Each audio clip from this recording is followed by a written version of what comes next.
पासवान कर ही लेंगे बिहार का विकास, ये क्या गारंटी है? बोला ये लालू जी का गढ़ है। हाँ। जस्ट टू करेक्ट यू, हाँ। वो 4 बार से यहाँ चुनाव हार चुके हैं। लेकिन फिर भी वो गढ़ तो इनका है। गढ़ नहीं अरे है। फिर भी गढ़ तो नहीं, है ना। ये भाजपा और एनडीए का गढ़ है। तो युवा है, चिराग भी युवा है। एक युवा तेजस्वी यादव के साथ क्यों नहीं, चिराग पासवान के साथ क्यों खड़ा है? ये आइडल तेजस्वी यादव नहीं हो सकता। युवा आप चिराग पासवान को सीएम बनते देखना चाहते हैं? एकदम, हम अपने राष्ट्रीय अध्यक्ष को क्यों नहीं कह रहे थे तेजस्वी जी को 20 महीने दे दीजिए। हम भी तो कह सकते हैं कि हमारे नेता को 20 महीने दे दीजिए। ये सैफ खान हमारे साथ हैं, खान ब्रदर्स वारिश हैं और कहीं ना कहीं राजनीतिक विरासत को भी संभालने की तैयारी अभी से कर रहे हैं। सैफ जी, आप तो युवा हैं, चिराग भी युवा है। एक युवा तेजस्वी यादव के साथ क्यों नहीं, चिराग पासवान के साथ क्यों खड़ा है? मेरे रीजंस हैं इस बारे में। हाँ। हम लोग वो जनरेशन के लोग हैं जो 90s में पैदा हुए और आज तक की राजनीति को बिहार को देख रहे हैं। तो जब जब हम तेजस्वी यादव के बारे में सोचते हैं, हमको 2005 के पहले का काल याद आ जाता है। और इसके खुद के भुक्तभोगी हैं हम लोग। आप लोग भुक्तभोगी हैं? जी जी जी। शिक्षा के लिए यहाँ इंस्टीट्यूशन नहीं थे। अच्छे घर के बच्चे अच्छे स्कूल्स में जाके पढ़ नहीं सकते थे। हम लोगों ने खुद अपनी शिक्षा, क्योंकि हमारे पेरेंट्स अफोर्ड कर पाए, तो जाके बाहर की। तो मेरे लिए आइडल तेजस्वी यादव नहीं हो सकता। लेकिन रोजगार की बात करते हैं तेजस्वी यादव, कहते हैं कि भाई 17 महीने जब मैं डिप्टी सीएम रहा तो देखिए कितना रोजगार दे दिया। देखिए, अब आप रोजगार की बात पे आ रहे हैं। हाँ। वो मुख्यमंत्री नहीं थे, वो उप मुख्यमंत्री थे। हाँ। और बिना मुख्यमंत्री के सिग्नेचर के मैं आपसे पूछता हूँ, 2005 के पहले का बिहार और 2005 के बाद का बिहार, वो आज तक जो 2005 के पहले का बिहार है, वो हम जैसे युवाओं को कचोटता है।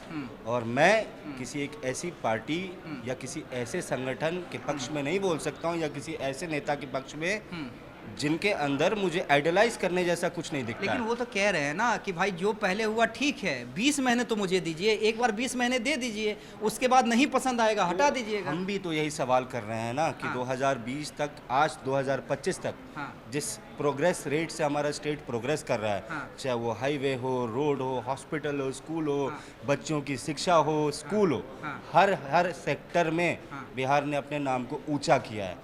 हम नहीं चाहते हैं कि कोई एक ऐसा अवरोध आए जो बिहार दोबारा से पीछे चले जाए। तो चिराग पासवान कर ही लेंगे बिहार का विकास, ये क्या गारंटी है? मैं आपको एक चीज़ बताता हूँ। हाँ। हम चिराग पासवान जी की पार्टी से जुड़े, उनकी सोच के साथ जुड़े, उनके साथ कन्वर्सेशन करके, वो एक ऐसे राष्ट्रीय अध्यक्ष हैं, वो एक ऐसे नेता हैं जो अपने कार्यकर्ताओं के लिए फुल्ली एक्सेसिबल होते हैं।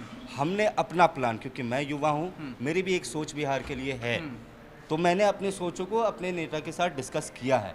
और मुझे लगता है कि वो हर पहलू पे, जैसे मैं अल्पसंख्यक समाज से आता हूँ, मेरे समाज को और किसी चीज़ की ज़रूरत नहीं है, हमारे बच्चों को शिक्षा की ज़रूरत है। हम अपने समाज के लिए कुछ चाहते हैं तो वो यही चाहते हैं कि हमारे बच्चे गवर्नमेंट इंस्टीट्यूशन की हेल्प से, जो हमारे जितने भी इदारे हैं उसमें गवर्नमेंट का कंट्रीब्यूशन हो, हमारे बच्चों को अच्छी शिक्षा मिले। आज लोग बोलते हैं कि पलायन रुकेगा नहीं, मैं कहता हूँ हो सकता है कि पलायन रुके नहीं, उसका परसेंटेज कम हो सकता है, लेकिन द क्वालिटी ऑफ वर्कफोर्स जो हम गल्फ में भेजते हैं, आज जो हम अशिक्षित वर्कफोर्स को गल्फ में भेज रहे हैं, इस शिक्षा के बाद क्या होगा सर, कि हम वो शिक्षित वर्कफोर्स को गल्फ में भेजेंगे और वहाँ से जो लोग हमारे आज 50,000 रुपये कमा के लाते हैं, वो अच्छी शिक्षा लेके जाएंगे, अच्छी अंग्रेज़ी बोलेंगे, अच्छी मैथ्स पढ़ेंगे, उसके साथ साथ उर्दू और अरबी सारी चीज़ों को पढ़ेंगे, तो वो 50,000 कमाने वाले बच्चे वहाँ से 1.5 लाख कमा के आएंगे। ये लैंडलॉक्ड स्टेट है। मैं आज आपसे एक सवाल पूछता हूँ, आज से 5 साल पहले भी आप चले जाइए, कितनी इंडस्ट्री थी बिहार में। आज मैं मुजफ्फरपुर की बात करता हूँ, बैग बन रहा है हमारे बिहार में। किसी ने सोचा था कि बैग बनेगा हमारे बिहार में? बन रहा है और बड़ी बड़ी कंपनियों के टेंडर आ रहे हैं। बिहार खड़ा हो चुका है। इंटरव्यू में एक सवाल पूछ रहा था। हाँ। जब आपने पहला सवाल पूछा तो आपने बोला ये लालू जी का गढ़ है। हाँ। जस्ट टू करेक्ट यू, हाँ। वो 4 बार से यहाँ चुनाव हार चुके हैं। लेकिन फिर भी वो गढ़ तो इनका है। गढ़ नहीं अरे है। फिर भी गढ़ तो नहीं, है ना। ये भाजपा और एनडीए का गढ़ है। हाँ। और ये एनडीए का गढ़ है। हाँ। पिछले 4 बार से यहाँ के माननीय सांसद राजीव प्रताप रूडी जी नहीं, हैं, वो बात ठीक है। जो एनडीए से आते हैं। नहीं, तो वो बात जो ठीक है, जो लेकिन पार्टी जो ये इलाका कहा नहीं, जाता है। मैं क्या बोलूं, इलाका नहीं कहलाता है। हाँ। इलाका कुछ नहीं होता है। हाँ। पार्टियां अपने इलाके को क्रिएट करती हैं। हाँ। लालू जी ने यहाँ से इस सारण की धरती से चुनाव 15 साल नहीं 20 साल पहले जीता था। वो 20 साल का बच्चा आज 20 साल का हो गया है। तो आप ये मत कहिए कि कुछ भी गढ़ रहा है। हाँ। हमारे नेता भी कभी ये नहीं कहते कि हमारा ये गढ़ है, ये पूरा बिहार हमारा है। हाँ। हमारी सोच बिहार की है। बतौर बिहार के लिए। युवा आप चिराग पासवान को सीएम बनते देखना चाहते हैं? एकदम, हम अपने राष्ट्रीय अध्यक्ष को क्यों नहीं, हर इंसान चाहता है कि जो मेरे क्लास का मॉनिटर हो वही मॉनिटर हो। लेकिन हमारे राष्ट्रीय अध्यक्ष ने कभी भी ये नहीं बोला है कि मैं सीएम बनने जा रहा हूँ। अरे राष्ट्रीय अध्यक्ष ने नहीं बोला है, उन्होंने ये बोला लेकिन उसके बाद इन पार्टी नंबर 2 अरुण भारती से लेकर प्रदेश अध्यक्ष राजू तिवारी से लेकर संसदीय बोर्ड के अध्यक्ष हुलास पांडे से लेकर तमाम सांसद, तमाम कार्यकर्ता एक ही बात कहते हैं, नेक्स्ट सीएम चिराग पासवान। सबने ये बोला है कि इच्छा रखते हैं। हाँ, इच्छा रखते हैं। मेरी पार्टी हाँ। इस अलायंस के अंदर सबसे बड़ी पार्टी नहीं है। हम अपनी पार्टी को मजबूत करने की कोशिश कर रहे हैं बिहार में। हम जितने भी सीटों पे लड़ेंगे एनडीए के लिए लड़ेंगे और मजबूती से लड़ेंगे।